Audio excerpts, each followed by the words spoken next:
आज आपण टॅमॅटोची भाजी करायची बरं का, जरा चमचमीत तिखट करायची। त्यासाठी काय केलं मी, हे 3 टॅमॅटो चिरून घेतलेले आहेत, एक मोठा कांदा, कोथिंबीर, मीठ, साखर आणि मिसळण्याचं साहित्य, थोडंसं कूट।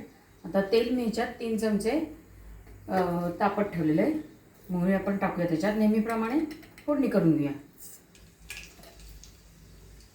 मोहरी, जिरे, हिंग आणि थोडीशी हळद। आता त्याच्यामध्ये कांदा पहिल्यांदा परतून घेऊया छानपैकी।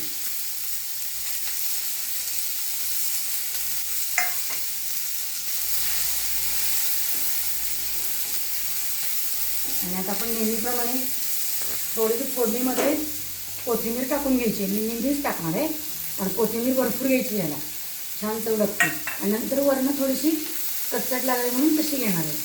आता थोडी फोडणी टाकून घेतलेली मी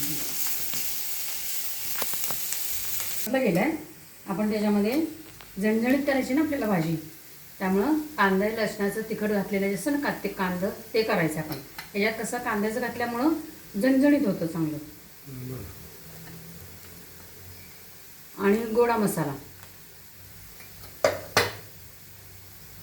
चवीपुरतं मीठ घालायचं आहे। जी भाजी आपल्याला झणझणीत किंवा आमटी झणझणीत करायची ना, त्याचं हे सगळं साहित्य फोडणीत घालायचं, म्हणजे मग तिखट लागतं छान। आणि काही वेळेला आमटी केली तर त्याची तवंग येते।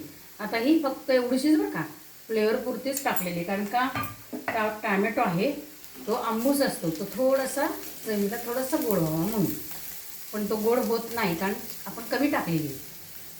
आता हे सगळं परतून झाले, त्यात हा बारीक चिरलेला टॅमॅटो घालून घेतला।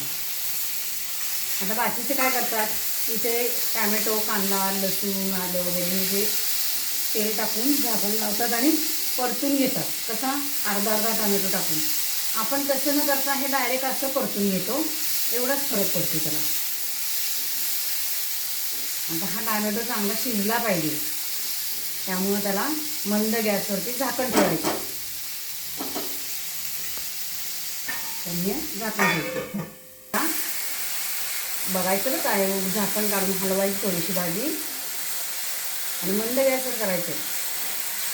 आता मी झाकण अशी दाबली थोडीशी, म्हणजे ती शिजली जाते चांगली पटकन, त्यातला रस निघतो आणि त्या रसामध्ये भाजी छान शिजली जाते।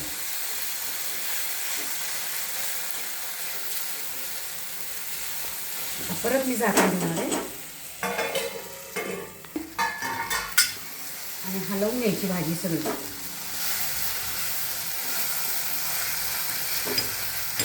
आता आपले टॅमॅटो शिजत आलेले आहेत, ते शिजायला लागले की मगच असे दबले जातात बरं का, नाही तर मग ते दबले जात नाही, आणि त्याची साल थोडीशी टणक असते। आता मी परत एकदा त्याच्यावर झाकण ठेवणार आहे।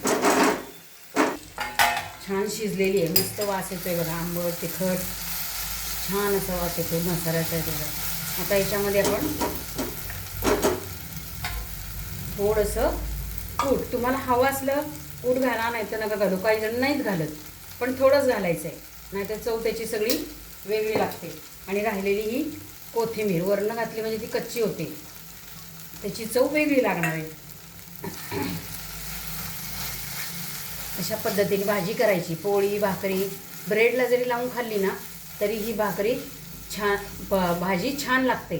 टॅमॅटोची झणझणीत तिखट भाजी, लाल टॅमॅटोची बघा किती मऊ झाली आणि छान झाली, शिजली सगळी। असंच घरातलं खायचं, आणि लाईक, शेअर, सबस्क्राईब करायचं, आणि